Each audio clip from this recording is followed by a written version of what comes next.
អ្នកណាមិនអ្វីតកកឈូអ៊ីរាជនីសាចំចៅអ៊ីដៃ1000ណាឥឡូវបងប្អូនចង់ញ៉ាំតកកឈូអ៊ីរាជនីមកពីគោលស្ពានចំចៅតាម20 ម៉ែត្រទេណា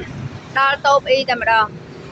មិនថាតែគុជមិនថាតកកឈូមិនថាគុជយ៉ាក់គុជអត់យ៉ាក់អីទេអីវ៉ាន់ចាប់មួយមាន1លានមុខមកបងប្អូន